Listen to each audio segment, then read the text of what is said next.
Hey guys, Coach BK here coming to you live. I wanted to touch base with you all because I met with a client today and she shared her story about how old she was with her first diet.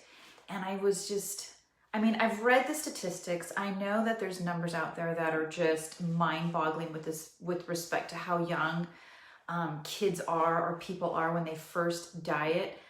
But this was the first time, at least with a client, where she actually pinpointed how old she was when she first started her diet. So I want to share this story with you because I think it just blows my mind with respect to, I think sometimes how desperate people feel with regarding health and feeling that they have to do drastic things to get healthy. And so I just wanted to come and share this story with you. Hopefully it just inspires or motivates you to find a lifestyle that truly fits for you and your family. And so if this is the first time you've ever seen me live, and just in case, I am Barbara Kris, I'm Coach BK. I am a nutrition and weight loss coach that's all about teaching a lifestyle where you can eat the foods that you love and still drop the lbs, the pounds, and the excess fat. And I'm all about, educating my clients and, the people that I love with this information, because I'm telling you, it is so powerful. So without any further ado, I want to share this story. I just felt so compelled to share this because I met with a client today, and she shared with me that she was 12 years old when she first started to diet. 12 years old. Crazy, right? And on top of that, though, there are statistics from the U.S. Department of Health and Human Services that say that 50% of 9-year-olds diet, which is insane. It is so crazy. And if you think about it, growing up, like I can think back and remember my mom doing, the one diet that I remember my mom doing was that cabbage soup diet. I honestly don't know how old I was at the time, but I know that she did it for a very, very short time. But the thing is, which is really interesting, and something I'm going to point out later in this chat with you, is that she never, with us kids, she never forced the cabbage soup diet on us. We ate great. My mom is Italian, literally from Italy. My dad is Filipino. And so we grew up with a ton of variety of food. Vegetables, all kinds of different proteins, everything. We had, we were very fortunate that our diet was very, it was just, we had a lot, let's just say. We had a lot of choices and we didn't go without, for sure. And which is very funny though, because from time to time she would do this cabbage diet. And just for herself, she would just do it alone. It was just her thing. The family wasn't subjected to any of that. But it just goes to show that, a lot of times I think that there is this either misinformation out there, or just people grow up with this, exposure to diets from their parents or from other adults in the family. And they grow up thinking that that is the only way to get results or to be what you think is healthy. You feel like, okay, my doctor says I have to lose weight, or, I know I have to lose weight, or I've gained, X amount of pounds. There's this misconception that you have to go to extremes to get healthy. And what I want to share, or what really compelled me to share this story with you, is that my client comes in, we're talking about the fact that, she has this issue, and has had this issue with body dysmorphia, and always feeling like she has to diet. And specifically, she started dieting at the age of 12. And that's just kind of been her thing. She's always felt that she's had to diet to maintain some semblance of health. And one of the things that we talked about, which I'm going to share with you, and which I actually personally consider myself, is that there's one point that I want you to think about, because there are a lot of ways to lose weight out there. There's a lot of different ways. Heck, you can starve yourself and lose weight, right? So there's a lot of ways that you can lose weight, just straight weight. But what's very important to think about, if this is something that you're looking to get healthier, you're looking to create a healthier lifestyle, then here's something to consider.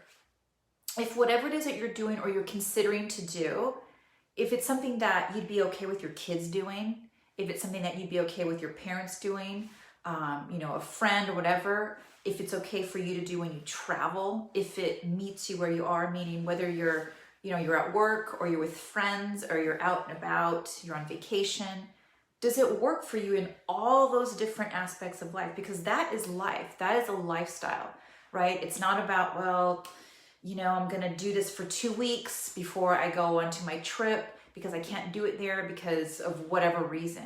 So that's not a lifestyle. It may be a precursor to something that you're learning, but that's truly not a lifestyle. And that's something to think about because, for example, like my mom with this whole cabbage soup diet, this is now years and years ago.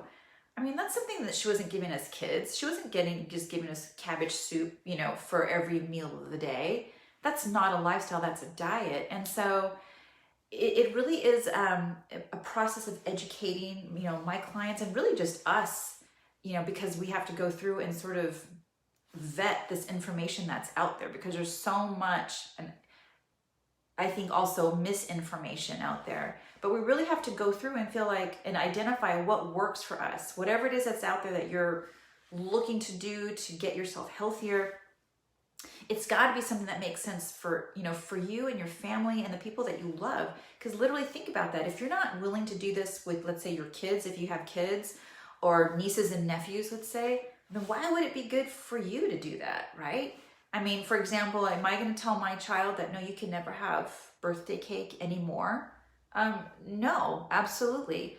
But there are ways to still have that and not go off the deep end, right? There's ways to educate. There's ways to learn how to eat smart and not necessarily have to go in the deprivation mode or go without. Makes sense? So that's the first thing I would love for you guys to just take away from this talk and what I shared with my client is that it's not an all or nothing. There is a way, and it's actually the way that I coach, what I talked about at the very start of this, is a lifestyle. It's truly about teaching you how to, the foods that you love. And obviously you've got to be open to tweaking and new things as far as how to create and build meals. But there is a way, literally there is a way to eat the foods that you love in the right combinations, in the right portions, and the right timing throughout the day that allows you to go wherever, allows you to go on travel, allows you to go on a business trip, allows you to go on vacation, allows you to be at parties. All of that allows you to go out to dinner and you can still stay on track. And that is empowering. That's when you feel that you're no longer the victim to food or at the mercy of food or whatever's being served to you. You now have control and can take control of not only your health and fitness, but just of the situation. And that is very, I would say, freeing for, I know I've seen that with my clients when they've learned this methodology, this system that can adapt to anything that they're doing. It gives them so much power and it gives them the results, which is what they really want as well, right? And that is key. And so the second thing I want to share with you is that whatever it is that you do, because I'm not necessarily bashing anything. I don't necessarily agree with a lot that's out there. But like I said, there's a lot of ways you can lose weight. But what I would recommend that you do is make sure that you're tracking not only weight, but your body composition. And the reason why that's key is that when you're so-called losing weight, you want to make sure that you're losing the right kind of weight. And this is what's also very interesting about my talk with my client is that she's gone through all these different diets throughout her life. She has also competed in the women's bikini competition, like bodybuilding. And what was very interesting is when I asked her about, what her body composition looked like, has she been tracking that? And she said no, that she hasn't done that. Or it's been a long time since she's done that. I take that back. It's been a long time.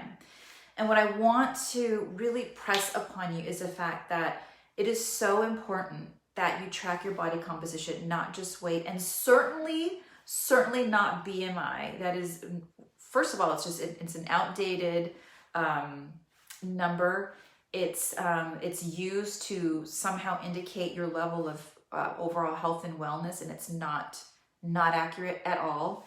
In fact, for some trivia, is Arnold Schwarzenegger in his prime, bodybuilding prime, based on his BMI, he was categorized as obese. So that tells you right there how inaccurate the BMI is. What you want to do is track your body composition. And the reason why is that if you're gaining or losing weight, you want to make sure that you understand what kind of weight. And the only way you can do that is if you're tracking your body composition, right? So you're understanding your body fat percentage versus your lean body mass. And so if you're losing weight, you want to make sure, and what I do with my clients is we make sure and we track that body fat percentage. We want to see that go down and the lean body mass either, stay the same, if not increase. That would be ideal. And so whatever it is that you're doing, you want to make sure that you're tracking your body composition. And that is so very important. And which is why any of these extreme diets that rely on deprivation, that rely on literally starving yourself, you might be losing weight, but you also will be likely losing the wrong kind of weight, meaning your lean body mass. And so those are the two things I just wanted to share with you. And with respect to just diets and the fact that, our kids start really young. 50% of 9-year-olds have dieted. That's crazy. Now, the good news is that there is a way to get the results you want and not starve yourself and not be deprived and literally not feel, like I said, victim to food, or just literally almost like in a corner with respect to food, like you can only eat a certain amount or a certain type of thing. No, there is actually a way to do that. And if you want to learn more, I'm offering you an invitation. You are more than welcome to, I've included the link on this post, and you can just go ahead and join the group. It's a free Facebook group here on Facebook. And I'm all about teaching in there more about there's some dust, I just saw it go by. I'm teaching you more about the methodology that I coach to, the lifestyle. And really what it is, it's about teaching you a system, because it's all about meeting you where you are. So whether you're a vegetarian or a meat lover, or you love eating out, or maybe your job, really forces you to have to eat out quite a bit, the system works for everybody. So the system is in place and it's adaptable to what works for you, which is amazing. So that's what I want to share with you. I thank you for taking the time to listen to this live tonight, or if you hear this on replay, that's very just as awesome. I'm happy you listened to it. And if you have questions, feel free to leave a comment below and I'll answer. And then yes, definitely join the group. It's a growing community. I've got some great people in there. We're all about helping and encouraging you and learning together, because it's really a process. A lifestyle isn't just a one-time event. This is something that's ongoing. Our bodies change.